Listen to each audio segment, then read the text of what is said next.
ನಮಸ್ಕಾರ. ನಮ್ಮ ನಾಡು ವಾರ್ತೆಗಳಿಗೆ ಸ್ವಾಗತ. ಈಗ ಮುಖ್ಯಾಂಶಗಳು.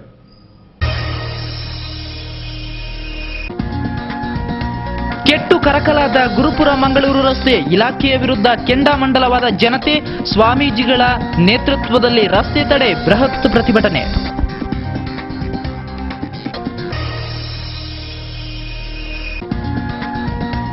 ಲಾಡ್ಜ್ನಲ್ಲಿ ಯಕ್ಷಗಾನ ಕಲಾವಿದನ ಹತ್ಯೆ, ನಗರದ ಮುಖ್ಯಪೇಟೆಯಲ್ಲೇ ನಡೆದ ಕೊಲೆ, ಇನ್ನೂ ತಿಳಿಯುತ್ತಿಲ್ಲ ಕೊಲೆಗಾರರ ರಹಸ್ಯ.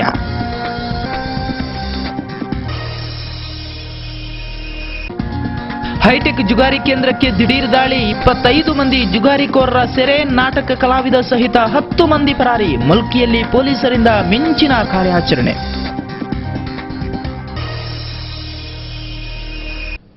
ವಾರ್ತೆಗಳ ವಿವರ.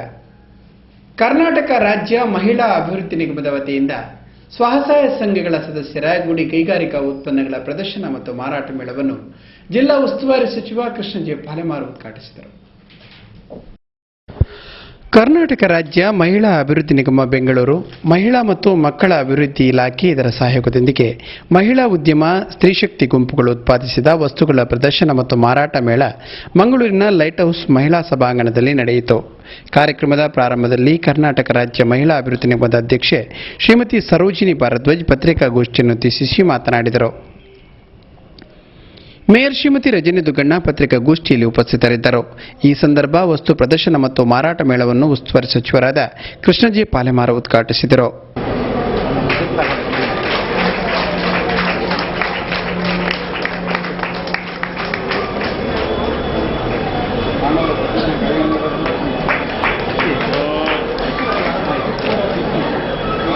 ಮಹಾನಗರ ಪಾಲಿಕೆಯಿಂದ ಆಗಮಿಸಿರುವಂತಹ ಶ್ರೀಮತಿ ರೂಪಾ ಕಾರ್ಪೊರೇಟರ್ ಇವರು ಕೂಡ ಉದ್ಘಾಟನಾ ಕಾರ್ಯಕ್ರಮದಲ್ಲಿ ಭಾಗವಹಿಸಲು. ನಂತರ ಮಾತನಾಡಿದವರು, ರಾಜ್ಯದ ಬಿಎಸ್ ಯಡಿಯೂರಪ್ಪ ಸರ್ಕಾರ ಮಹಿಳೆಯರಿಗೆ ಎಲ್ಲ ರೀತಿಯ ಮೂಲಭೂತ ಸೌಕರ್ಯಗಳನ್ನು ಹಾಗೂ ಗುಡಿ ಕೈಗಾರಿಕೆಗೆ ಬೆಂಬಲವನ್ನು ನೀಡುತ್ತಿದೆ ಎಂದರು. ಸುಲಭವಾಗಿ ಮಾರಾಟವಾಗುವುದಕ್ಕೆ ಈ ವಸ್ತು ಪ್ರದರ್ಶನ ಇಲ್ಲಿ ಮಾಡೋದಕ್ಕೆ ಬಹುಶಃ ಪ್ರಾರಂಭ ಮಾಡ್ತಾ ಇದ್ದಾರೆ. ಮಹಿಳಾ ಸಂಘಟನೆಗಳು ಇವತ್ತು ವಿಶೇಷವಾಗಿ ಬೇರೆ ಬೇರೆ ವಿಧದಲ್ಲಿ ಇವತ್ತು ಬಹಳಷ್ಟು ಸಾಧನೆಯನ್ನ ಮಾಡ್ತಾ ಇದೆ. ನಮ್ಮ ದೇಶಾದ್ಯಂತ ಅಲ್ಲ, ನಮ್ಮ ಕರ್ನಾಟಕ ರಾಜ್ಯದಲ್ಲಂತೂ ಬಹಳ ವಿಶೇಷವಾಗಿ ಬಹಳ ಭರದಿಂದ ಸಾಗ್ತಾ ಇದೆ. ಇದೊಂದು ಒಳ್ಳೆಯ ಲಕ್ಷಣ, ಒಳ್ಳೆ ಒಂದು ಸಂಕೇತ ಅಂತ ಹೇಳ್ಬೋದು. ಮಹಿಳಾ ಸಂಘಟನೆಗಳು ಅಥವಾ ಮಹಿಳೆಯರು ಮುಂದೆ ಬಂದಾಗ ಯಾವುದನ್ನೇ ಸಾಧಿಸಿದಾಗ ಅದು ಸಫಲವಾಗ್ತದೆ ಅಂತ ಹೇಳುವಂಥದ್ದು. ಹಿಂದಿನಿಂದಲೂ ಬಹುಶಃ ಪುರುಷರು ಮಹಿಳೆಯರನ್ನು ಒಂದು ಅಡ್ಡಾಗ ಇಟ್ಟಿದ್ರು. ಯಾಕಂತ ಸ್ವಲ್ಪ ಅವರಿಗೆ ಡೌಟ್ ಇತ್ತು. ಮಹಿಳೆಯರೆಲ್ಲ ಒಟ್ಟು ಸೇರಿಬಿಟ್ರೆ ಮುಂದಿನ ದಿನಗಳಲ್ಲಿ ನಮಗೆ ಬಹಳ ಸಮಸ್ಯೆ ಇದೆ, ಪುರುಷರ ಗುಂಪಿಗೆ ಬಹಳ ದೊಡ್ಡ ಏಟು ಬೀಳ್ತದೆ, ಇವರಿಗೆ ಮಹತ್ವ ಕಡಿಮೆ ಆಗ್ಬೋದು ಅಂತ ಹೇಳುವ ಸಂದರ್ಭದಲ್ಲಿ ಶ್ರೀಮತಿ ಸುಮತಿ ಪಾಂಗಳ, ಪ್ರಫುಲ್ಲ ಡಿ ರಾವ್ ಮುಂತಾದವರು ಹಾಜರಿದ್ದರು. ಮುಲ್ಕಿ ಠಾಣಾ ವ್ಯಾಪ್ತಿಯ 2 ಅಂತಸ್ತುಗಳ ಶ್ರೀಮಂತ ಬಂಗಲೆಯೊಂದರಲ್ಲಿ ನಡೆಯುತ್ತಿದ್ದ ಹೈಟೆಕ್ ಜುಗಾರಿ ಅಡ್ಡೆಗೆ ದಿಢೀರ್ ದಾಳಿ ನಡೆಸಿದ ಪೊಲೀಸರು 25 ಮಂದಿ ಜುಗಾರಿಕೋರರನ್ನು ಬಂಧಿಸಿದ್ದಾರೆ.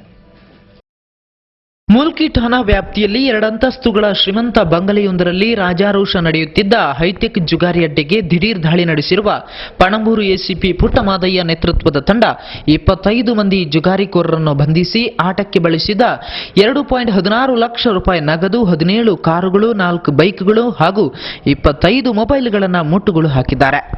ಜುಗಾರಿ ನಿರತರಲ್ಲಿ ನಾಟಕ ಕಲಾವಿದರು, ಗಣ್ಯರು ಒಳಗೊಂಡಂತೆ ಸುಮಾರು 10 ಮಂದಿ ಪೊಲೀಸರನ್ನು ಕಾಣುತ್ತಲೇ ಪರಾರಿಯಾಗಿದ್ದು, ಇವರಿಗಾಗಿ ಶೋಧ ಮುಂದುವರೆದಿದೆ ಎನ್ನಲಾಗಿದೆ. ಉದ್ಯಮಿ, ರಾಜಕೀಯ ಧುರೀಣರೊಬ್ಬರ ಕೃಪಾ ಕಟಾಕ್ಷ ಹೊಂದಿರುವ ಹಿನ್ನೆಲೆಯವರನ್ನಾದ ಸಂಜೀವ್ ಎನ್ ಶೆಟ್ಟಿ ಮೆನ್ನಬೆಟ್ಟು ಗ್ರಾಮದ ಜಲ್ಲಿಗುಡ್ಡೆಯಲ್ಲಿ ಸದರ್ನ್ ಎಸ್ಟೇಟ್ ಹೊಂದಿದ್ದಾರೆ. ವಿಸ್ತಾರವಾದ ಎಸ್ಟೇಟ್ನಲ್ಲಿ 2 ಅಂತಸ್ತಿನ ಭಾರಿ ಬಂಗಲೆಯಲ್ಲಿ ಇವರ ವಾಸವಾಗಿದೆ. ಈ ಬಂಗಲೆಯಲ್ಲಿ ಮುಖ್ಯವಾಗಿ ಗಣ್ಯರು, ಶ್ರೀಮಂತರು ಜುಗಾರಿ ಆಡುತ್ತಿದ್ರು. ಸುದೀರ್ಘ ಸಮಯದಿಂದ ಇಲ್ಲಿ ಅಂದರ್ಬಾಹರ್ ನಡೆಯುತ್ತಿದ್ರು. ಶ್ರೀಮಂತರು ಕಾರುಗಳಲ್ಲಿ ಬಂದು ಸಾವಿರಾರು ಲಕ್ಷಾಂತರ ರೂಪಾಯಿ ಹಣ ಚೆಲ್ಲಿ ಜೂಜಾಡುತ್ತಿದ್ರು. ರಾಜಕೀಯ ಪ್ರಭಾವದಿಂದಾಗಿ ಮುಲ್ಕಿ ಠಾಣಾ ಪೊಲೀಸರು ಖಚಿತ ಮಾಹಿತಿಗಳ ಹೊರತು ಈ ಬಂಗ್ಲೆಗೆ ದಾಳಿ ನಡೆಸಿರಲಿಲ್ಲ ಎನ್ನಲಾಗಿದೆ. ಈ ಮಧ್ಯೆ ಸೋಮವಾರ ಮಧ್ಯಾಹ್ನ ದೊರೆತ ಖಚಿತ ಮಾಹಿತಿ ಅನ್ವಯ ಪಣಂಬೂರು ಎಸಿಪಿ ಪುಟ್ಟಮಾದಯ್ಯ ನೇತೃತ್ವದ ಪೊಲೀಸ್ ತಂಡ ಸದರ್ನ್ ಎಸ್ಟೇಟ್ಗೆ ಮಿಂಚಿನ ದಾಳಿ ನಡೆಸಿತು. ಪೊಲೀಸರನ್ನು ಕಾಣುತ್ತಲೇ ಜುಗಾರಿ ಕೂಟದಲ್ಲಿದ್ದ ಖ್ಯಾತ ನಾಟಕ ಕಲಾವಿದನನ್ನು ಸಹಿತ 10 ಮಂದಿಯ ತಂಡ ಜಾಗದಿಂದ ಪರಾರಿಯಾಗಿದೆ. ಆಟಕ್ಕೆ ಬಳಸಿದ 2,16,115 ರೂಪಾಯಿ ಹಾಗೂ ಕಾರುಗಳು, ಬೈಕುಗಳು, 25 ಮೊಬೈಲ್ಗಳು ಒಳಗೊಂಡಂತೆ ಒಟ್ಟು 74,09,140 ರೂಪಾಯಿ ಮೊತ್ತವನ್ನು ಮುಟ್ಟುಗೋಲು ಹಾಕಲಾಗಿದೆ. ಈ ಘಟನೆ ಬೆನ್ನಲ್ಲೇ ಸಂಚಿ ಮುಲ್ಕಿ ಠಾಣೆಯಲ್ಲಿ ನೂರಾರು ಜನ ಜಮಾಯಿಸಿದರು. ಆಪಾದಿತರನ್ನು ಜಾಮೀನಿನಲ್ಲಿ ಬಿಡಿಸಿಕೊಳ್ಳಲು ಬಹಳಷ್ಟು ಗಣ್ಯರು ತೆರಳಿದ್ದರೆಂದು ತಿಳಿದುಬಂದಿದೆ. ಈ ಮಧ್ಯೆ ಮುಲ್ಕಿ ಪರಿಸರದಲ್ಲಿ 100 ಅಥವಾ ಸಣ್ಣ ಮೊತ್ತವಿಟ್ಟು ಜುಗಾರಿಯಾಡುವವರನ್ನು ತಕ್ಷಣ ಹಿಡಿದು ಬೆಂಡೆತ್ತಿರುವ ಮುಲ್ಕಿ ಪೊಲೀಸರು ಜಲ್ಲಿಗುಡ್ಡೆಯ ಹೈಟೆಕ್ ಜುಗಾರಿ ಕೇಂದ್ರಕ್ಕೆ ಇದುವರೆಗೆ ದಾಳಿ ನಡೆಸಿದೆ, ಕಣ್ಣಿದ್ದು ಕುರುಡರಂತೆ ವರ್ತಿಸಿರುವುದನ್ನು ಸಾರ್ವಜನಿಕರು ಕಟುವಾಗಿ ಟೀಕಿಸಿದ್ದಾರೆ.